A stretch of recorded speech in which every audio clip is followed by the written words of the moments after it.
Bonjour, j'espère que vous allez bien. En ce mercredi 30 août, je suis venue dire merci à Dieu parce qu'il m'a réveillée, parce qu'il a pris soin de ma famille et de mes proches. Je suis sincèrement et honnêtement venue lui dire merci. Parce que si je me suis réveillée ce matin, c'est parce que la bataille continue, le combat continue, la lutte continue. Ce que je vais vous dire aujourd'hui, j'ai voulu vous le dire hier parce que je l'ai vécu hier. Je l'ai vraiment vécu hier. Hier matin, nous étions le 29. Aujourd'hui, nous sommes le 30. Hier matin, nous étions le 29 août. Et j'étais là assise au bord de mon lit. J'étais en train de lire Ésaïe. Ça fait quelques jours, le Seigneur a mis dans mon esprit que je lise Ésaïe. Alors que j'étais en train d'exploiter le livre de Lévitique et de Luc en même temps, le Seigneur a mis dans mon cœur d'aller lire dans Ésaïe. Et par la même occasion, je suis venue t'exhorter, je suis venue te fortifier à lire ta Bible. Il faut que tu lises ta Bible. Lorsque tu commenceras à aimer les choses de Dieu, Dieu va commencer à se révéler à toi. Lorsque tu commenceras à avoir de l'intérêt pour les choses du royaume, le royaume des cieux s'approchera de toi. Quelles que soient les difficultés que tu traverses, quels que soient les problèmes que tu rencontres, tu n'es pas seul. Tu n'es pas la seule sur cette terre à vivre des problèmes. Tant que nous sommes sur cette terre, surtout lorsque nous atteignons l'âge adulte, nous allons être confrontés à des difficultés. Et je suis en train de passer par des moments difficiles. Je suis en train de passer par des moments compliqués. Et Dieu seul sait que je ne compte que sur lui. Je n'ai pas une autre épaule sur laquelle m'appuyer que sur Dieu. Je n'ai pas une autre épaule. Cette nuit, on va dire que je n'ai presque pas dormi. Je tournais, je me retournais, je me retournais.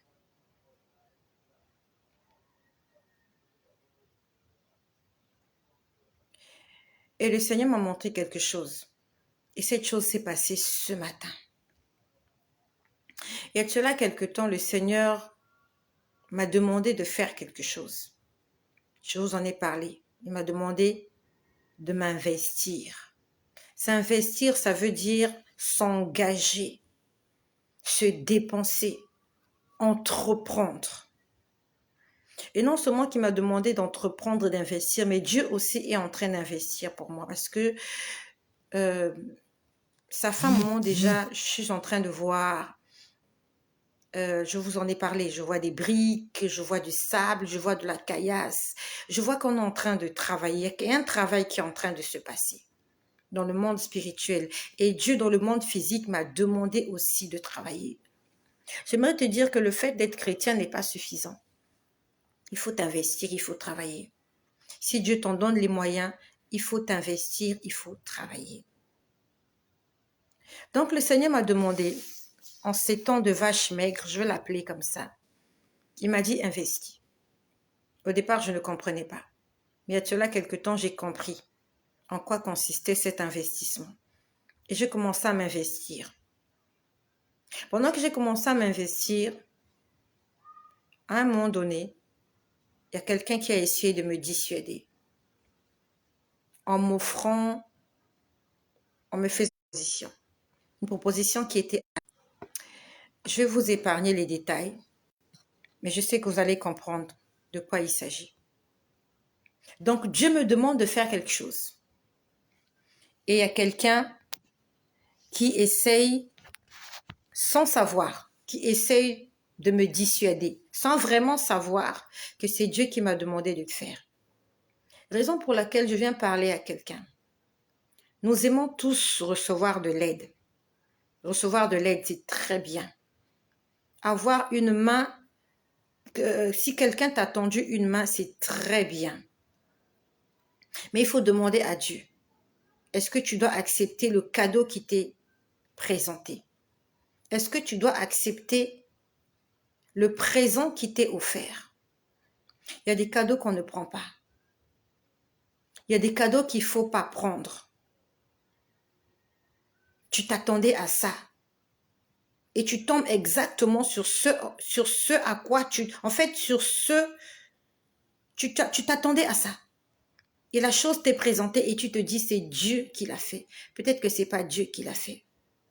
J'ai toujours pris pour exemple, pour ceux qui ont lu l'Ancien Testament, nous connaissons l'histoire du vieux et du jeune prophète. Dieu envoie un jeune prophète apporter une parole au roi. Dieu lui donne des instructions. Mais sur le chemin de sa mission, il rencontre un autre prophète, plus âgé que lui, plus expérimenté que lui, qui lui dit des choses contraires que Dieu ne lui a pas dit. Et il tombe dans le piège et il meurt. Peut-être que tu es là, tu cherches du travail. Tu es à la recherche du travail et Dieu t'a dit cherche du travail. Et que quelqu'un va se présenter à toi pour te proposer un poste. Et tu vas te dire que c'est Dieu qui l'a envoyé. Attention. Attention. Tu dois entrer dans ta chambre, tu dois prier, demander à Dieu, est-ce que c'est le travail qu'il a préparé pour toi? Peut-être que tu cherches le mariage. Pendant que tu cherches le mariage, tu tombes sur le soi-disant ou la soi-disant âme sœur. Et tu te dis que c'est la réponse à tes questions, c'est la réponse à tes prières. Avant de t'engager, va encore prier. Parce que ce Dieu-là qui t'a demandé de le faire, il sait exactement ce qui est bien et ce qui est bon pour toi. Tu dois aller prier, demander à Dieu, est-ce que c'est le signe que tu m'as envoyé? Est-ce que c'est la personne que tu m'as envoyée? Parce que le diable aussi, il connaît tes problèmes. Le diable connaît tes problèmes. Et le diable aussi essaiera de te présenter des solutions. Et tu vas tomber dans le piège croyant que c'est Dieu qui t'a répondu. Donc Dieu me demande de faire quelque chose. Cette chose-là demande de l'argent. Cette chose-là demande de l'énergie. Et vous n'êtes pas sans ignorer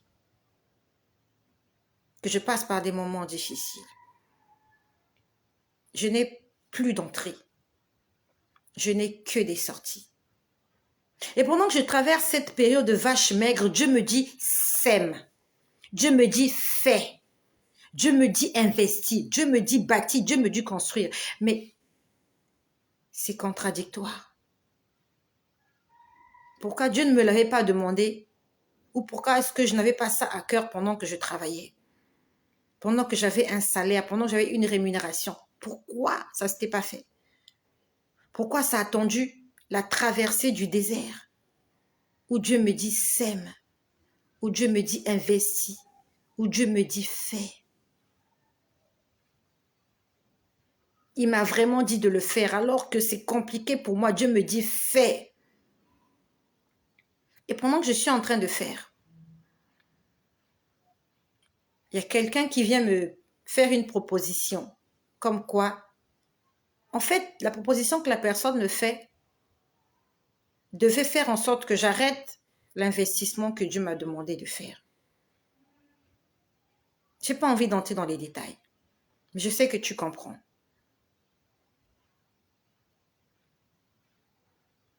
Pourquoi je dis que je vis une vie difficile? Je n'ai plus de travail. Je n'ai plus d'entrée. Je n'ai pas quelqu'un, je n'ai plus quelqu'un sur qui compter.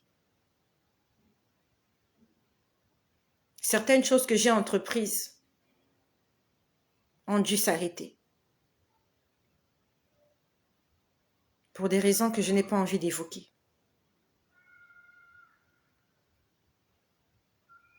Et je peux te dire que c'est difficile. Je peux te dire que c'est difficile de ne pas savoir comment on va faire pour pour payer ses factures. C'est difficile. Mais je compte sur le Seigneur. Voilà les raisons pour lesquelles je dis que je passe des moments difficiles. Chacun de nous a sa part de difficultés qu'il traverse. D'autres, c'est financier. D'autres, c'est un état de santé précaire. D'autres, c'est un mariage qui bat de l'aile. D'autres, il est à la recherche d'un enfant. Ce sont des difficultés, c'est compliqué. Et chacun de nous a sa petite difficulté qu'il est en train de traverser. Bien sûr, Dieu pourvoira, je lui fais confiance. Mais je viens témoigner que même dans la difficulté, tu peux continuer de servir le Seigneur. Tu peux continuer d'évangéliser. Et c'est exactement ce que je fais. Le Seigneur m'a donné la force. Que même lorsque j'entends une mauvaise nouvelle, ça me fait mal au cœur, c'est vrai. Je prends des moments de prière, c'est vrai. Mais je n'arrête pas de parler de la bonté de Dieu en ma faveur. Ce matin, je me suis réveillée, je suis en vie, je suis en bonne santé. Mes enfants sont en vie, en bonne santé. Et je dis Alléluia, gloire à Dieu. Alléluia, gloire à Dieu. Donc, il y a quelqu'un qui est venu pour me dire, finalement, voilà, je te fais une proposition. Et en acceptant cette proposition, j'allais forcément arrêter ce dans quoi je m'étais engagée. Mais le Seigneur m'a dit, tu continues à faire ce que je t'ai demandé de faire. Donc, il y a des propositions qui vont se présenter à toi, des propositions très alléchantes, très tentantes. Ce n'est pas Dieu qui les envoie. C'est le diable qui essaie de te détourner de ta destinée. Peut-être que ton avenir n'est pas là. Tu dois voyager, tu dois aller loin. Et pendant que tu es en train d'entreprendre des démarches pour voyager, pour te retrouver dans la destinée que Dieu a préparée pour toi. Voilà comment, c'est un exemple que je prends. Quelqu'un te propose du travail. Ou bien tu rencontres quelqu'un qui te propose le mariage. Alors que Dieu t'attend de l'autre côté. Tu étais en train de faire des efforts pour voyager, pour aller de l'autre côté.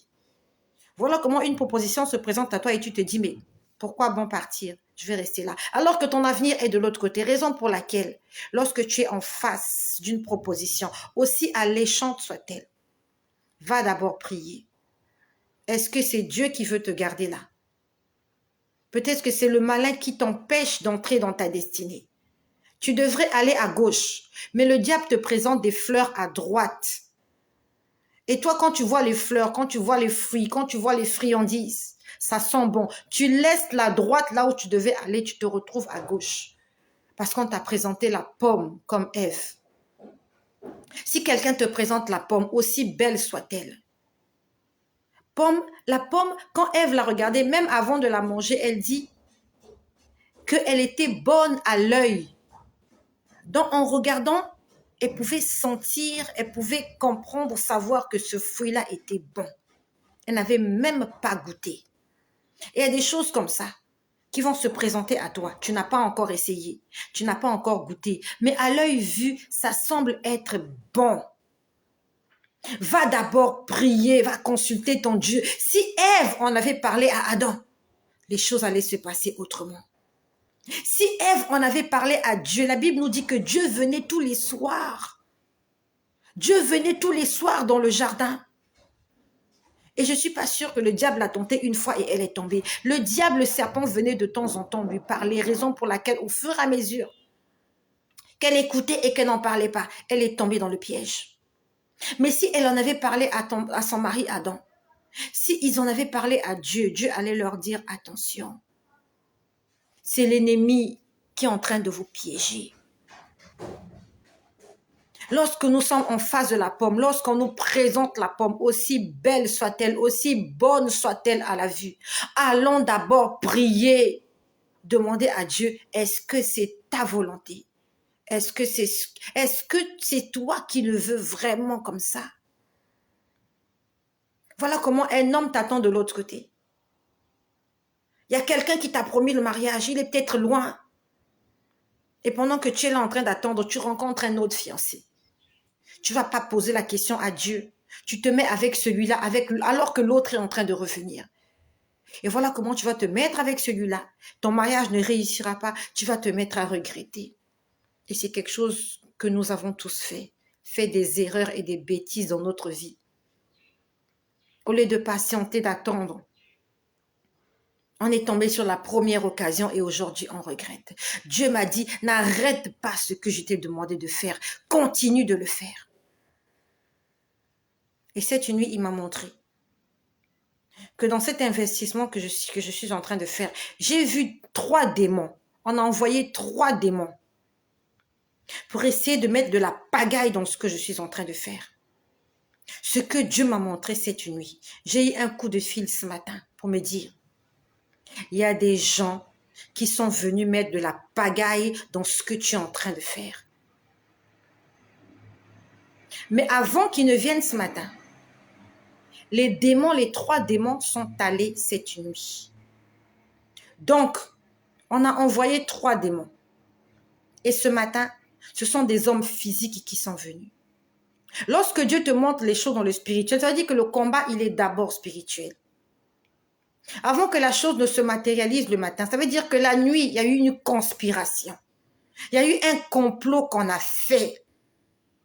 Raison pour laquelle lorsque tu es en face d'une situation, commence d'abord à prier, fais connaître tes besoins à Dieu, adore le Seigneur avant de chercher des solutions physiques, matérielles et humaines. Quand tu es en face d'une difficulté, mets-toi à genoux, commence à prier ton Dieu. Peut-être que le problème est spirituel. Là, c'est un problème physique. Ils sont physiquement venus pour essayer de m'empêcher d'investir, de m'empêcher d'avancer. Exactement comme dans le livre de Néhémie. Dieu a mis dans le cœur de Néhémie la motivation et l'envie de tout arrêter. Il travaillait auprès du roi de Babylone. Il a pris un congé pour aller construire la muraille de Jérusalem. Et Dieu était avec lui. Mais pendant la construction de la muraille, il a été persécuté. Nous connaissons l'histoire. Et si tu ne connais pas l'histoire, va lire l'histoire de Néhémie. Il y avait Tobija, il y avait Sambala, il y avait un complot. On voulait le tuer pour quelque chose que Dieu a mis dans son cœur qu'il fallait faire. Mais il en est sorti victorieux. Et comme c'est Dieu qui m'a demandé de le faire, malgré les obstacles, je vais le faire et je sais que ça va réussir. Je sais que je vais rencontrer des difficultés. J'en suis consciente parce que Dieu me l'a déjà dit. Ils ont envoyé 3 démons cette nuit, à cet endroit. Pendant que je dormais, pendant que les gens dorment, il y avait 3 démons qui étaient là. Ils ont fait la pagaille cette nuit. Le Seigneur m'a dit, prends possession de ce qui t'appartient. Parce que c'est moi qui t'ai demandé de le faire. Tu réussiras. Ils vont te combattre. Ils vont t'embêter. Mais ne t'arrête pas. Néhémie était embêté. Ils ont même failli le tuer. Néhémie a travaillé nuit et jour jusqu'à ce que la muraille soit terminée. Ils avaient tout terminé. Et ce matin, j'ai entendu un coup de fil pour me dire, madame, arrêtez de faire ce que vous faites. Et cette nuit, je l'ai vu. 3 démons. Ils ont envoyé 3 petits démons faire de la pagaille. Ils ont envoyé des gens passer et repasser là où je suis en train de m'investir. À un moment donné, c'est comme s'ils m'ont pris, ils m'ont balancé en l'air. Il y a d'abord quelque chose qu'ils ont pris, ils ont balancé. Cette chose-là a atterri, s'est fracassée. Et après, c'est comme si c'est moi qu'ils ont pris. Ils m'ont balancé en l'air. J'ai volé très haut. Et j'étais en train de me voir atterrir. Je me suis dit, mais je vais mourir. Je vais mourir. J'étais en train de me voir atterrir de très haut. Je tombais. Je tombais. Mais quand je suis arrivée près du sol, c'est comme si la chute a été amortie. J'ai atterri en souplesse. Je me suis même étonnée d'avoir été projetée aussi brutalement. Mais j'ai atterri en souplesse.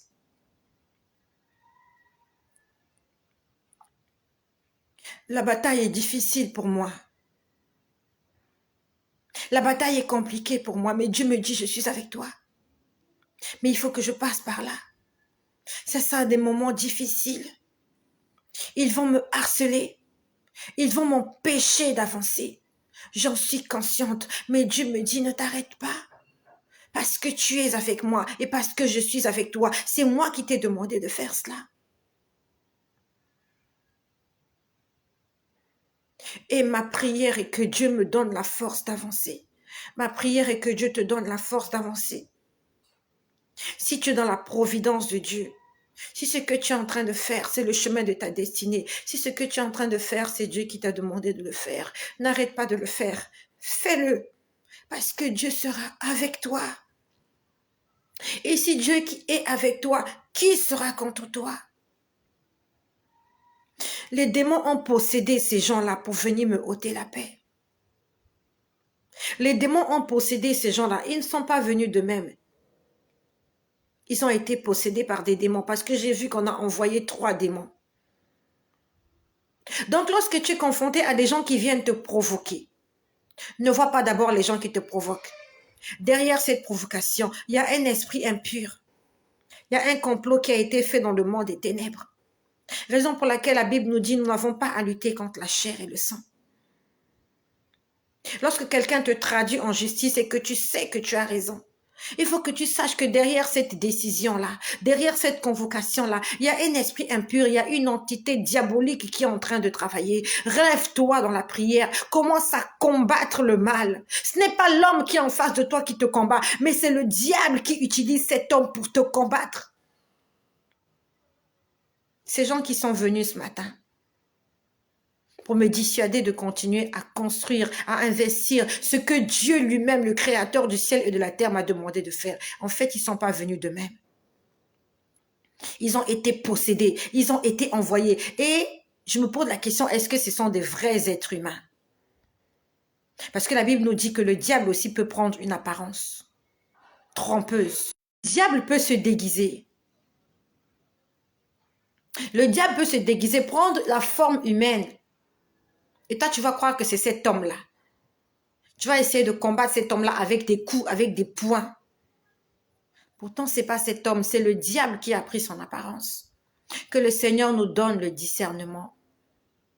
Que le Seigneur nous donne le discernement. Et que le Seigneur t'aide, toi qui as ta vie bloquée. N'arrête pas de prier. N'arrête pas d'invoquer Dieu. La solution se trouve dans les mains de Dieu. Prie. Si tu as envie de pleurer, pleure, mais tout en priant, demande à Dieu de te dire, d'ouvrir la voie, d'ouvrir la piste. Mais surtout, faisons-lui confiance. Faisons-lui confiance. Si tu es sur le chemin de ta destinée, avance parce que tu vas réussir. Avec beaucoup de difficultés, c'est vrai, mais tu vas réussir. Et comment connaître que tu es sur le chemin de ta destinée? Comment être sûr que tu es sur le chemin de ta destinée? Premièrement, tu dois être sûr que tu marches dans l'obéissance à la parole de Dieu. Tu dois être sûr que ta conscience ne te reproche aucun péché.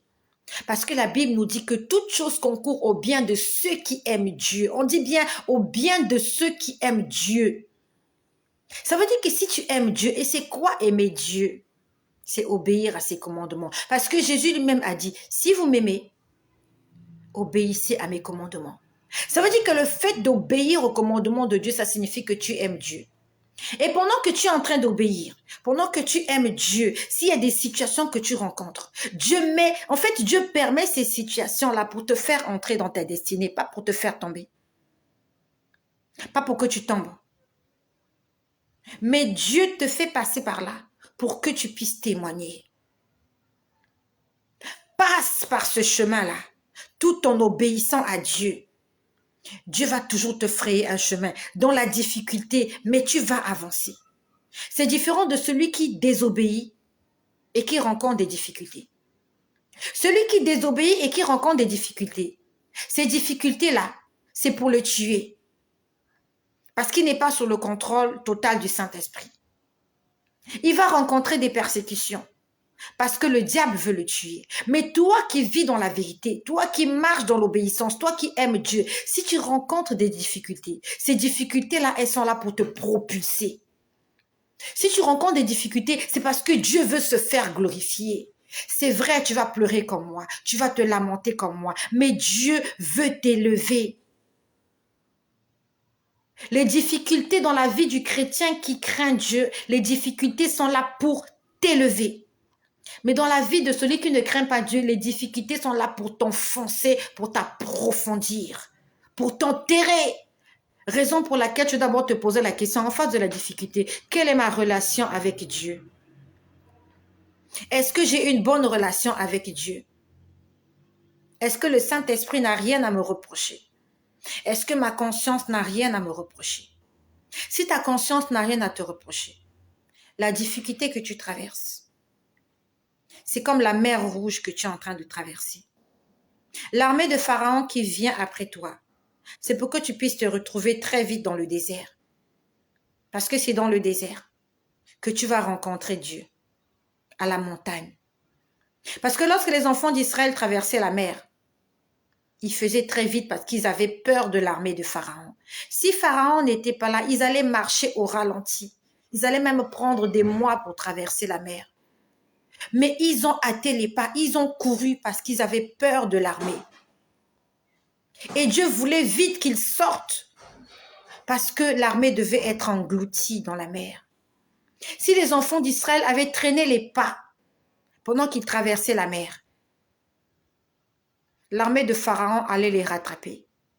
Et Dieu aurait eu du mal, excusez-moi de le dire, mais Dieu aurait eu du mal à engloutir l'armée parce que les enfants de Dieu allaient se retrouver, Israël allait se retrouver au même endroit et au même moment avec l'armée.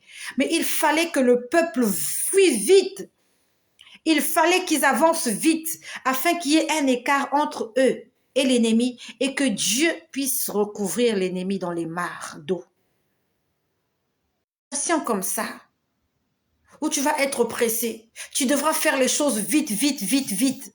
Tu n'en as pas les moyens, tu n'as plus la force. Tu viens de sortir d'Égypte, tu es fatigué. On te dit, il faut que tu cours parce que l'armée qui est là derrière, c'est parce que Dieu veut qu'il y ait un espace. Dieu veut qu'il y ait une certaine distance entre toi et l'ennemi. Afin que lorsque l'eau les submergera, que cette eau-là ne puisse pas t'atteindre parce que tu auras déjà une certaine distance. Ma vie est comme la vie des enfants d'Israël. Je suis en train de traverser le périple des enfants d'Israël. Mais Dieu me dit, investis, fais vite, fais vite, fais vite. Il y avait des femmes enceintes. Elles devaient courir. Il y avait des hommes malades.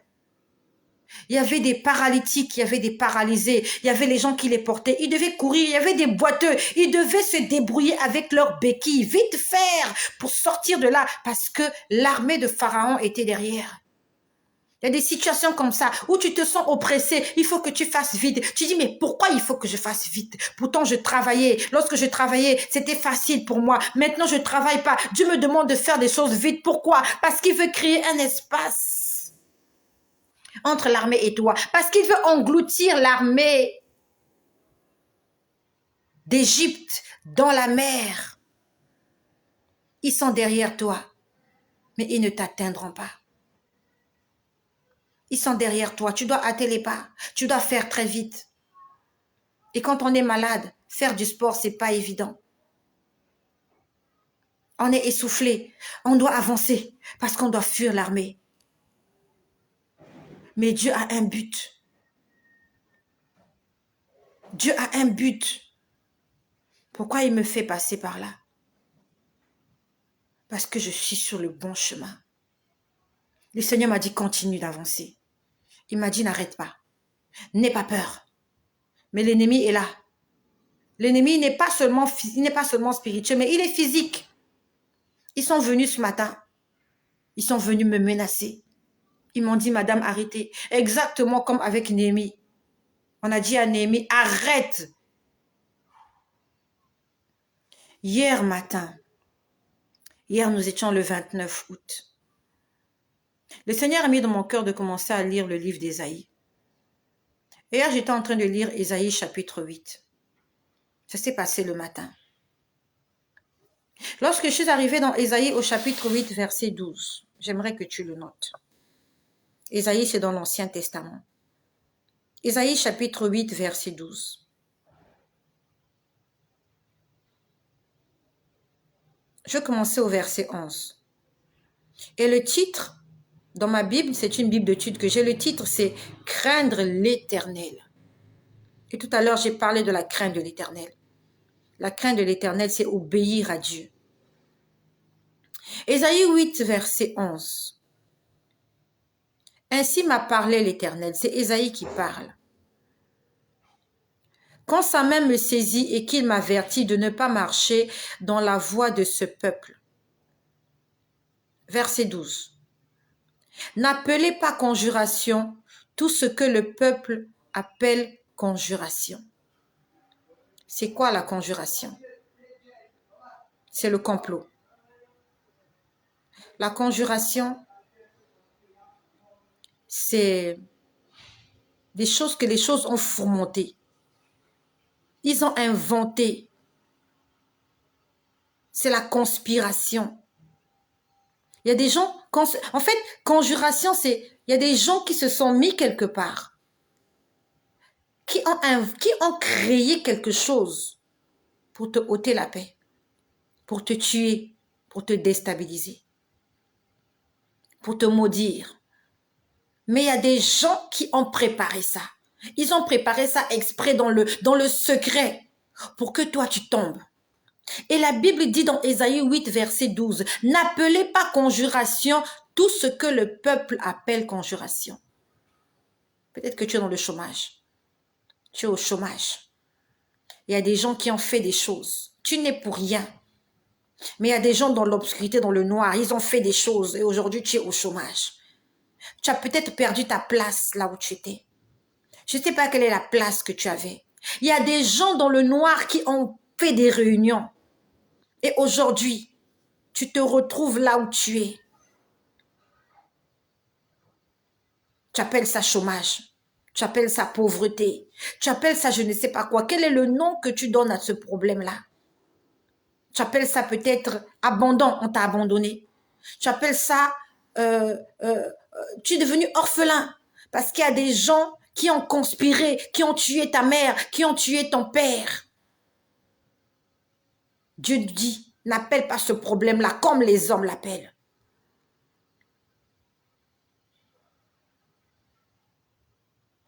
Après, il dit, ne craignez pas ce qu'il craint.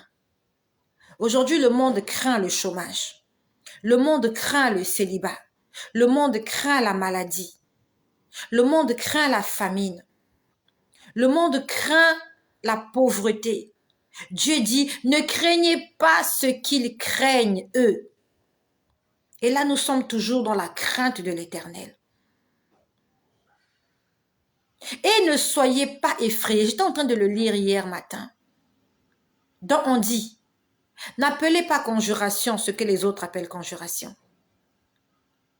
Ne craignez pas ce qu'ils craignent. Ne soyez pas effrayés. Et Dieu est en train de me parler. Et le verset 13, on dit, c'est l'Éternel des armées que vous devez sanctifier. C'est lui que vous devez craindre et redouter. Et c'est quelque chose qu'on ne sait pas faire. Devant les problèmes, nous tremblons. Devant les difficultés, nous tremblons. Devant la persécution, nous pleurons, nous tremblons. Mais devant les commandements de Dieu, on ne tremble pas. Lorsqu'on a écrit « Tu ne mentiras pas », on entend ça, ça ne nous fait pas trembler. Ça ne nous fait pas peur. Mais dès qu'on nous dit « licenciement », on commence à trembler. Dès que ton mari ou ta femme te dit « je vais te quitter, je vais divorcer, tu vas quitter la maison », ça nous fait trembler. Lorsque la maladie, lorsque la médecine nous a déclarés malades ou stériles, ça nous fait trembler, plus même que les commandements de Dieu. Quand Dieu dit « tu ne commettras pas d'adultère », ce commandement-là ne te fait pas trembler parce que tu commets l'adultère.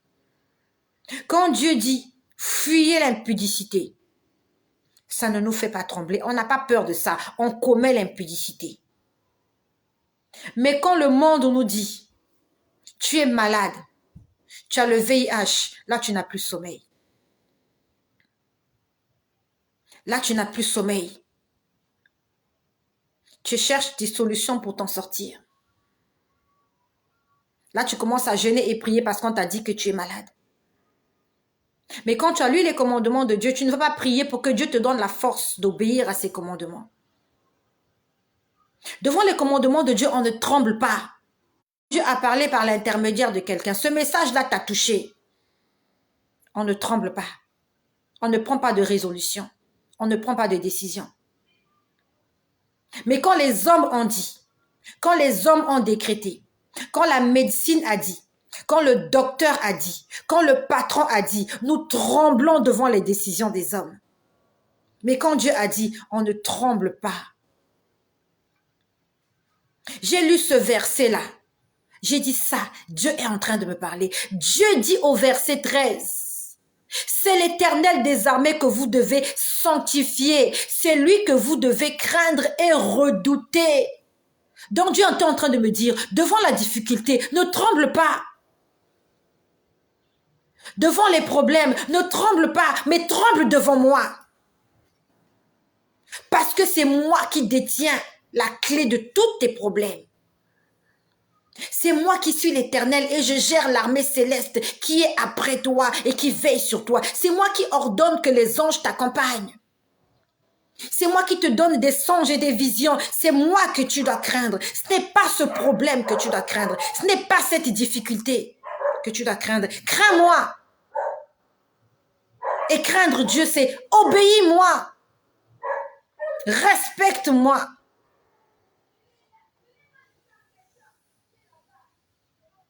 J'ai dit, le Seigneur est en train de me parler. J'ai dit, le Seigneur est en train de me parler.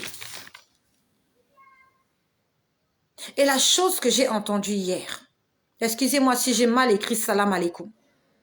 Salam alaikum, c'est en arabe. C'est en wolof, quelque chose comme ça. J'ai entendu hier salam alaikum exactement lorsque j'étais en train de lire le verset 12. Lorsque je lisais le verset 12, là où il est écrit, n'appelez pas à conjuration tout ce que le monde appelle conjuration. J'ai entendu de mes oreilles, salam alaikum. Je n'ai pas rêvé, je ne rêvais pas. Hein. J'étais assise au bord de mon lit. C'était hier matin. J'étais en train de lire Ésaïe chapitre 8, exactement au verset 12. J'ai entendu quelqu'un qui m'a dit, salam alaikum. Je suis allée sur le moteur de recherche de Google. J'ai tapé salam alaikum. Ça signifie que la paix soit avec vous. Dieu est en train de me dire, sois en paix. Il me l'a dit dans une langue que je ne comprends pas. Il y a des choses comme ça que Dieu va te dire et que Dieu peut te dire que tu ne comprends pas. Il est en train de me dire, n'appelle pas ce problème-là du nom que des hommes leur ont donné. Il m'a dit hier, salam alaikum. C'est la première fois que j'entends ça pendant que je suis dans des moments de prière. Et Dieu sait que je dis la vérité. J'ai entendu hier matin, salam alaikum. Je suis allée taper, savoir ce que salam alaikum signifie. Ça signifie que la paix soit avec vous. Et Jésus a dit à ses disciples, je vous donne ma paix, je vous laisse ma paix. Je ne vous la donne pas comme les hommes vont vous la donner. Les hommes nous trompent dans la paix qu'ils nous disent. Ils nous donnent la paix un moment, après nous tombons dans la guerre. La paix des hommes est mensongère. Mais lorsque Dieu te dit, sois en paix. Lorsque Dieu te dit, salam alaikum, il te dit, reste tranquille. Sois en paix. Hier, quand je lisais ce passage-là, je ne savais pas que ce matin, j'allais recevoir un coup de fil qui allait me déstabiliser. Je ne savais pas. Hier encore, j'étais en paix. Mais Dieu a fait précéder sa parole. Dieu m'a dit, sois en paix avant que le problème n'arrive. Dieu, il savait que ce matin, j'allais avoir une très mauvaise nouvelle. Mais il m'a dit déjà depuis hier, salam alaikum, sois en paix, reste tranquille, car je suis avec toi.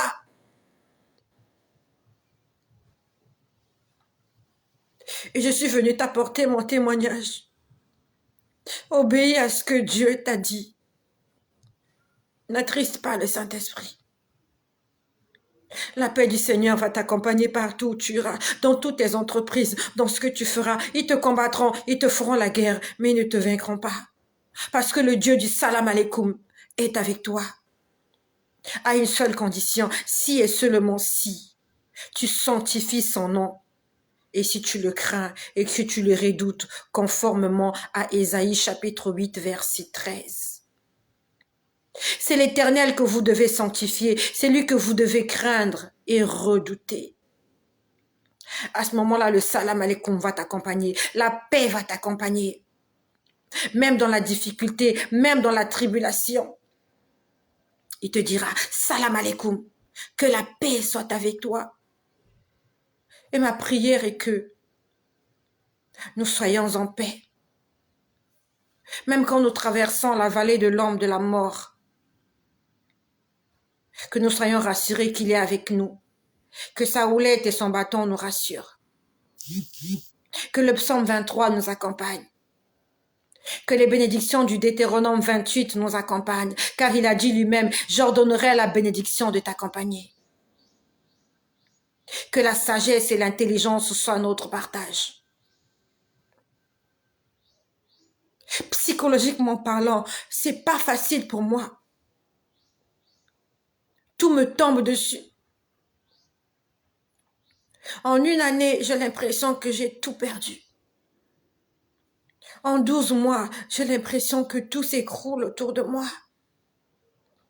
Mais il me dit, investis, bâtis, avance, continue d'avancer et que le salam alaikum t'accompagne. Ce sont les paroles que j'ai entendues. Et je m'appuie sur ces paroles-là. Parce que la Bible nous dit que la foi vient de ce qu'on entend. J'ai entendu que la paix soit avec toi. Et je vais le déclarer. Même dans les moments difficiles, je dirais, Seigneur, aide-moi à garder le calme. Aide-moi à rester en paix, même en face de mes adversaires. Car je sais que tu as dressé une table entre eux et moi. Il y a un espace. Ils ne peuvent pas m'atteindre. Car il a mis une table entre mes adversaires et moi et il frappe à la joue tous mes ennemis. Il brise les dents des méchants. Je suis venue te parler et t'annoncer qu'il y a un Dieu qui apporte la paix, le Dieu du salam alaikum. Il s'appelle Jésus-Christ de Nazareth. Celui dont on a entendu parler par les historiens, par la Bible et par tous les grands livres du monde. Celui qui a donné sa vie à la croix, c'est lui qui donne la paix. Même quand tu traverses la difficulté comme moi, ça va te faire pleurer. Les hommes vont te faire pleurer. Le diable va te faire pleurer. Les démons vont te faire pleurer. Mais Dieu te donnera la force de te lever et de continuer de marcher. Car c'est ça la vie d'un pèlerin. C'est ça la vie du pèlerin chrétien. Soyez bénis, soyez fortifiés. Et que le Dieu du salam alaikum soit avec vous. Merci de partager cette vidéo à quelqu'un qui passe des moments très difficiles, afin qu'il sache qu'il y a un Dieu là dans le ciel, qu'il y a un Dieu qui entend nos prières